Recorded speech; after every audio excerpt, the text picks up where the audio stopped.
Are we good?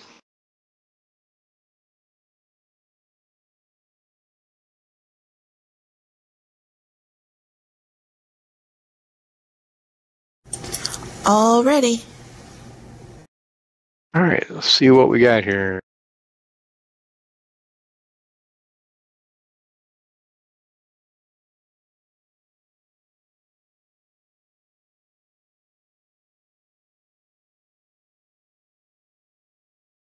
The Berenstain Bears go to camp. It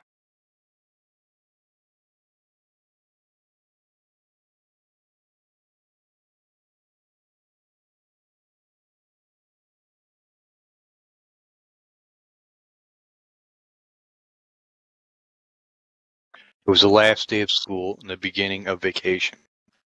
That wonderful time when little bears could sit around doing absolutely nothing. Brother Bear and Sister Bear shouted goodbye to Teacher Jane and hopped onto the bus for the happy trip home.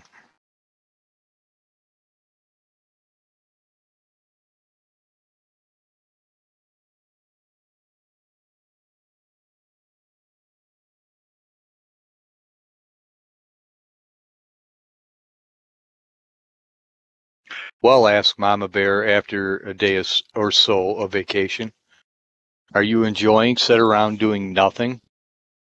It's great, said Sister. Absolutely, said Brother. There's just one trouble with it, added Sister. There's nothing to do.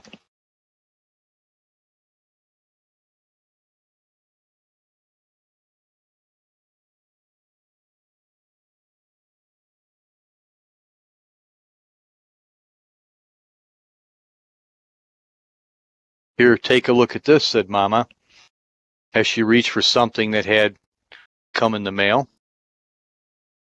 And this is what it looked like. It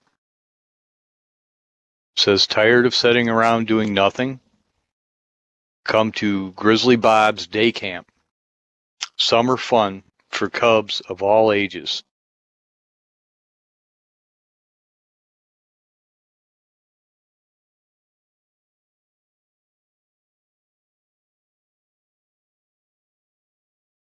Swimming, canoeing, arts and crafts, sports and games, nature study. All right, guys.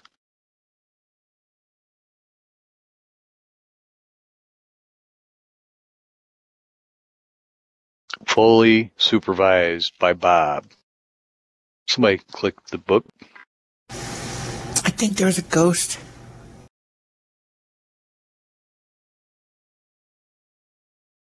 Is it a ghost book? Ghosts at camp? I don't know.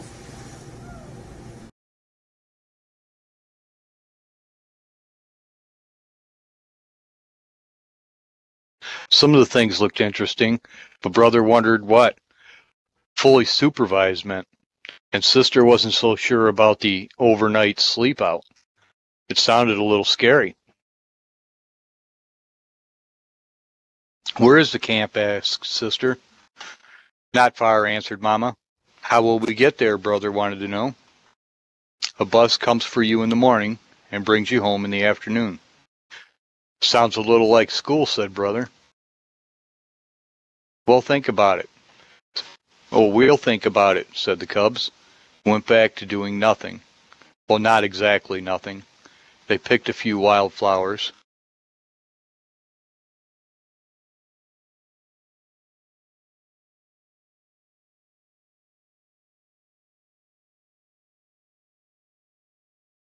Chased a few butterflies, turned over a few rocks, and thought about it. Mama, could we try Grizzly Bob's day camp just to see if we liked it? They asked. Of course, said Mama.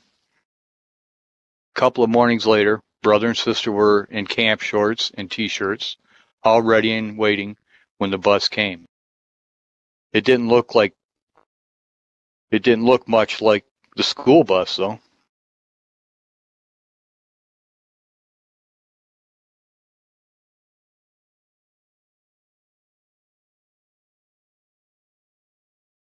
And Grizzly Bob didn't look much like Teacher Jane. And the camp didn't look anything like school. Grizzly Bob had built his camp beside a lake at the edge of the forest. There were log buildings, a flagpole flying camp flag, a big bulletin board with camp rules. There certainly were a lot of rules. Some interesting paths, a rope in place to swim. There was even a big red canoe. Looks pretty cool, don't it?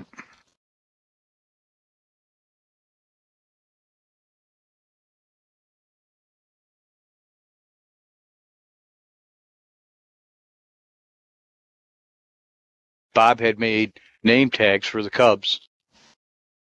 You're camp mates now, so you better get to know each other, he said. Then he took them on a tour of the camp.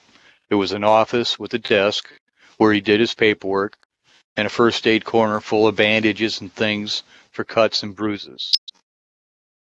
There was a rec hall to go into when it rained. Rec was short for recreation.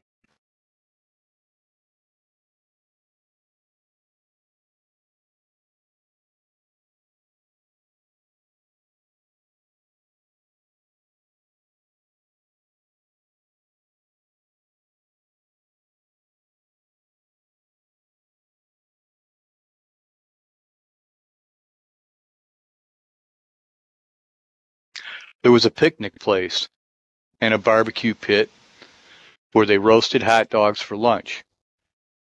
Sister burned hers a little, but she traded with another cub who liked burnt hot dogs, so it worked out. Bob announced that after lunch they would all climb up Spook Hill. Spook Hill.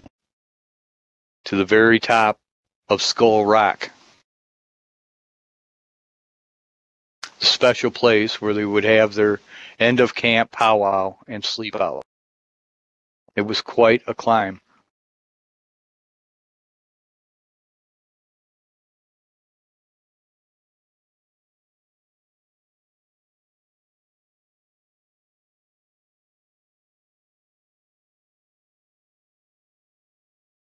That evening, Mama and Papa Bear were eager to know how the cubs liked camp.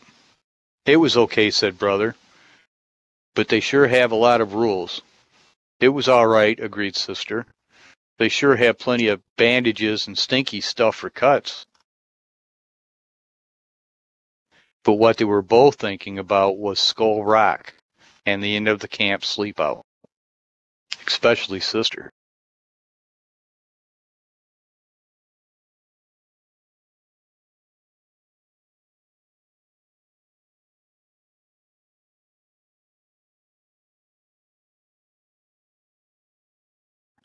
The second day was different. Brother had a great day. He passed the swimming test and was allowed to ride in the canoe. Sister didn't have such a good day. She played dodgeball, and some of the cubs threw pretty hard. Ouch.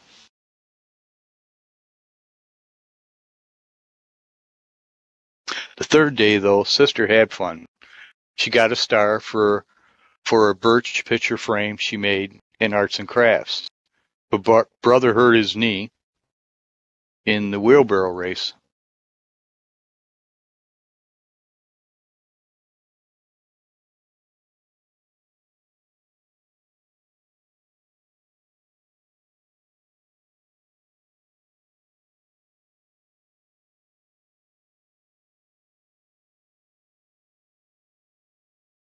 The fourth day, both of them had fun. And every day after that. So much fun that they forgot about Skull Rock and the sleep out. Well, almost.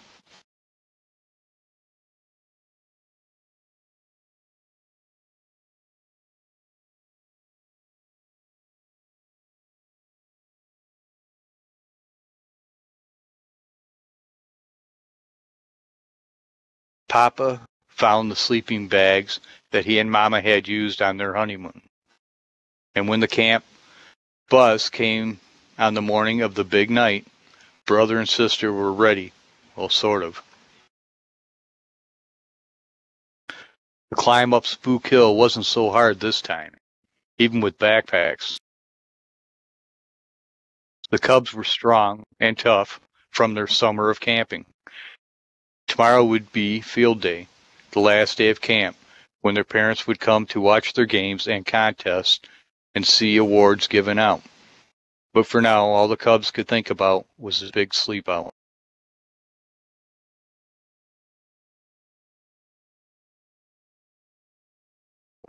It was just beginning to get dark when they reached Skull Rock.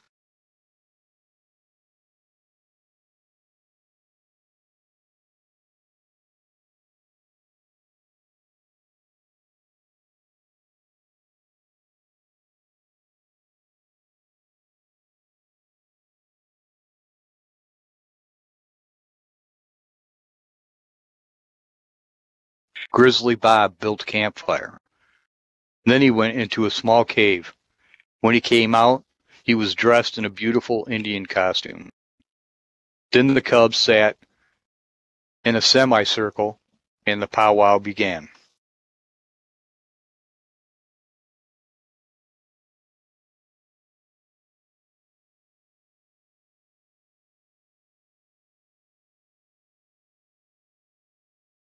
Bob told them old Indian legends of the great animal spirits.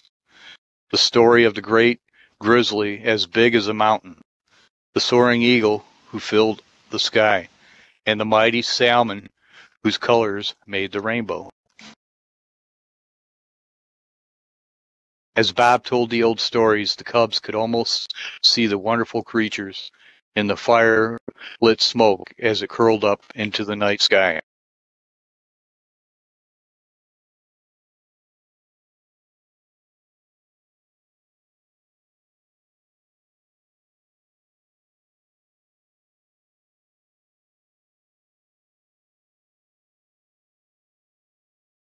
After the powwow, they had cocoa and honey bread. Then they curled up in their sleeping bags, and soon they were all fast asleep, even sister. The next day, brother and sister did very well in the field day games and contests. Brother won a trophy for finishing second in the dash, and sister got medals for the Dead Bears float and for her bead belt. It was almost the end of summer. School would be starting in a couple of weeks.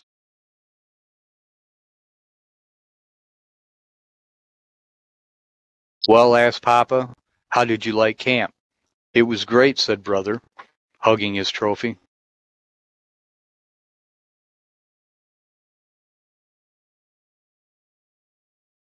It was great, agreed sister, wearing her medals proudly. But you know something? After Grizzly Bob's day camp, school will be like a vacation. Okay, Randy. At the end. Yay!